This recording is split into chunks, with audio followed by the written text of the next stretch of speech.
وہ اس پر ٹکا ہوا ہوتا ہے. اگر وہ شے نہیں تو دوسری شے بھی نہیں. تو نماز کے شرائط میں سے 6 شرطیں ہوتی ہیں، ان میں سے کوئی ایک شرط بھی مفقود ہو گئی، کوئی ایک شرط بھی نہیں پائی گئی تو آپ کی نماز ہوگی نہیں. پہلی یہ ہوتی ہے کہ آپ طہارت کر لیں، پاکی حاصل کریں، آپ کا لباس بھی پاک ہو اور آپ کا بدن بھی پاک ہو. آپ کی جسم بھی پاک ہونا چاہیے نجاست سے، ظاہری طور پر آپ کے اوپر نجاست نہ لگی ہوئی ہو، اور حکمی طور پر یعنی آپ پر وضو اور غسل بھی لازم نہ ہو، آپ کا غسل بھی ہو، آپ کا وضو بھی ہو. یہ طہارت کہلاتی ہے. کپڑے بھی پاک ہونے چاہیے آپ کے، کہ جب آپ نماز پڑھتے ہیں تو جس کپڑوں کے اندر آپ نماز پڑھ رہے ہوں ان پہ کوئی نجاست نہ لگی ہوئی ہو.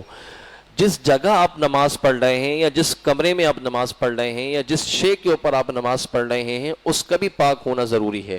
طہارت کا یہ معنی ہے. ٹھیک ہے، آپ بھی پاک ہو، آپ کا جسم بھی پاک ہو، آپ پہ وضو غسل بھی ہونا چاہیے، آپ کا لباس بھی پاک ہو، اور جس جگہ آپ نماز پڑھ رہے ہیں وہ جگہ بھی پاک ہو. اب ایک پہلی شرط تو پائی گئی. دوسری شرط ہے ستر عورت. ستر عورت کا مطلب یہ کہ آپ کا جسم ڈھپا ہوا ہونا چاہیے. عورت کا پورا جسم، صرف منہ چہرہ سامنے اس کا نظر آنا چاہیے، اس پہ کپڑا نہ ہو، اس کے ہاتھ اور اس کے پیر. یہ عورت کو اتنی اجازت ہے کہ وہ اپنا جسم نماز میں دکھا سکتی ہے، کہ چہرہ یعنی کہ منہ کی جو ٹکلی عام طور پہ کہا جاتا ہے یہ، دونوں ہاتھ اور دونوں پیر. باقی اس کے علاوہ پورا جسم عورت کا چھپا ہو، نہ بال کی رنگت تک بھی نظر نہ آئے، یعنی اتنا باریک دوپٹے سے نماز نہ پڑھے کہ بال کی رنگت نظر آئے. تو یہ عورت کی ضروری ہے. اور مرد کی نہیں ہے کہ مرد کا ستر جو ہوتا ہے وہ ناف سے لے کر گھٹنوں تک ہے. ٹھیک ہے، گھٹنوں کے نیچے تک، ناف سے گھٹنوں کے نیچے تک یہ مرد کا ستر ہوتا ہے. تو اب اتنے میں مرد بھی اگر بالفرض کسی کے پاس کپڑا نہیں ہے نماز پڑھنا تو اتنا ڈھک کے نماز پڑھ سکتا ہے مرد. لیکن چونکہ پورے کپڑے میں نماز پڑھنا یا ایسے لباس میں نماز پڑھنا کہ جو آپ کے کام کاج کا لباس نہ ہو، یہ لازمی ہے. بعض طور پہ کیا ہوتا ہے کہ لوگ کام کاج والا لباس پہن کی نماز پڑھنا شروع کر، جس میں کام کیا اسی کو لے کے آگے اسی پہ نماز پڑھنا شروع کر دیا. موٹر مکینک کا کام کرنے والے دیکھیں گندے کپڑے ہو رہے ہوتے نماز پڑھ رہے ہوتے ہیں. اسی طرح جو ہے جو پھل فروش ہوتے ہیں یا سبزی فروش ہوتے ہیں یا کوئی راجگیر کا کام کرنے والے مزدور وغیرہ، کوئی بھی بندہ ایسا جو ہنر کرتا ہو وہ کام کاج کے کپڑے اپنے لیے الگ رکھتا ہے. تو کام کاج والے کپڑے پہن کے نماز پڑھنا یہ مکروہ ہے. اور بدبو آ رہی ہو مسجد میں آنا پھر حرام. حضرت عمر فرماتے ہیں کہ اللہ کے حضور وہ لباس پہنا جائے کہ جو تم کسی شخص کے سامنے پہن کے جانا مناسب سمجھتے ہو.